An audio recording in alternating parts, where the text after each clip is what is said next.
5214 теңге болса пайдамыз, ал бүгінгіні егер қоссақ 4 данасы 4000 теңгеден сатылды. Ой, мынада ешқандай пайда жоқ қой.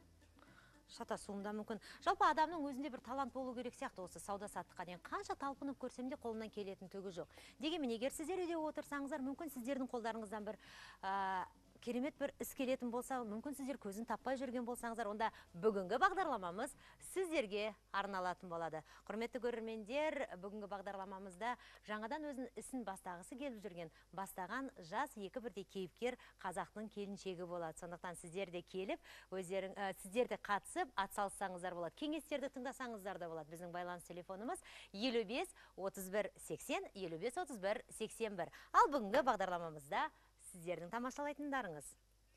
Бизнес қашан біздің іс болды. Қолдан келгенді қаржыға айналдыру жолдары. Мысал келтіреміз. Кәсіптің шыңына шығып, төрткүл дүниені таңдандыра білген нәзік жандылар кім? Әлемдегі ең табысты әйелдер тізімі. Және де Қазақстанда қай салаға қаржы салу тиімді? Халықтың пікірін тыңдаймыз.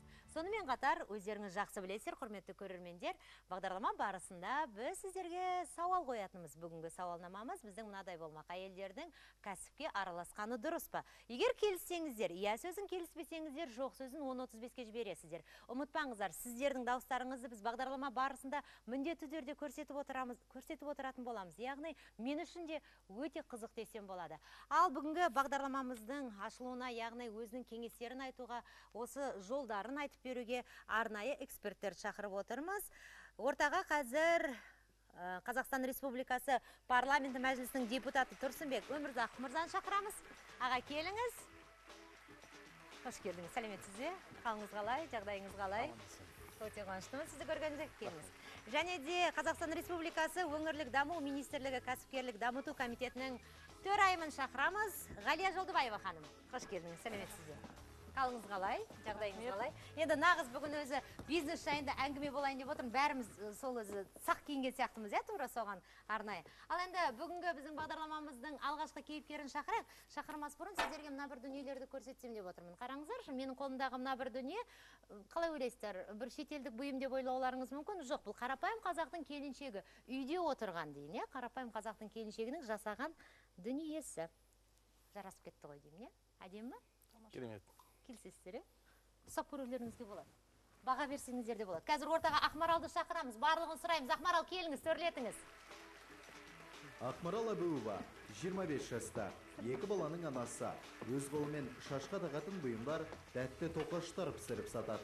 Болашақта осы ісінің өрге домалап, ірі бизнеске айналғанын қалайды. Бірақ табыстың өзін әзірге таба алмай жүр. Ақмарал Әбуова. Рахмет.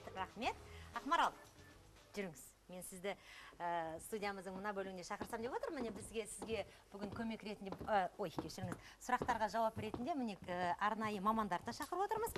Құрметті көрермендер, міне мына Ақмаралдың жасаған дүниелері. Қараңыздаршы. Отыра қой, Ақмарал. Екеуміз осы жерде сұхбаттастық, Немен айналысасың, ең бірінші? Үйде отырсың. Кішкентаймен? Иә. Жасы нешеде кішкентайдың? Біреуі 2 жаста, біреуі 1 жаста. 2-де 1-де.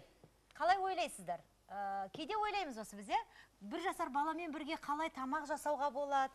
Ол бала жылайды ғой, мүмкіндік жоқ, уақыт жоқ. Бірақ Ақмаралдың барлығына уақыты табылатын сияқты, Ақмарал. Солай ма? Көмекшің бар ма үйде?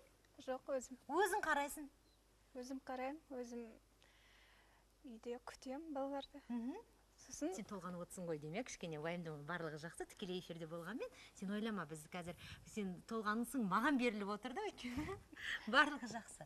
Барлығына өзің үлгересің? Иә. Осының барлығын өзің істейсің? Өзім істеймін үйде.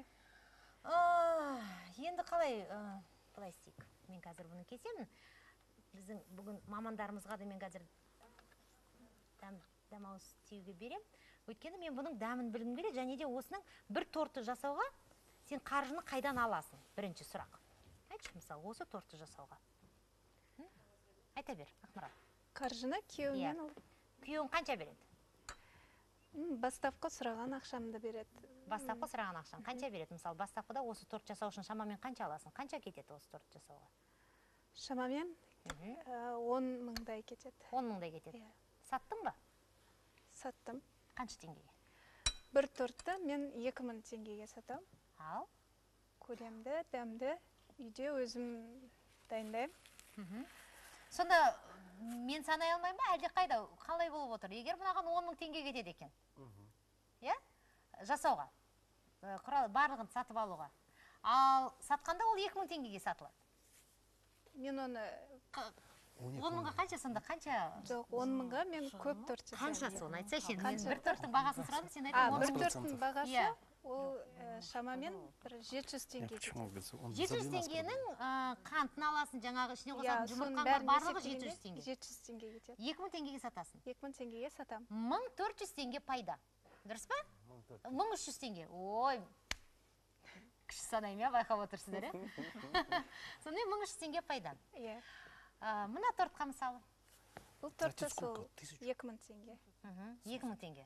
Болғанда ары кеткенде 1000 теңге кететін шығар, бұл енді өткені бұл жерде Бұған, иә, 1000 кілегейі көп бұның, қаймағы көп көрініп тұр, жұмыртқасы, қанты, мынаған көп кетеді, қант.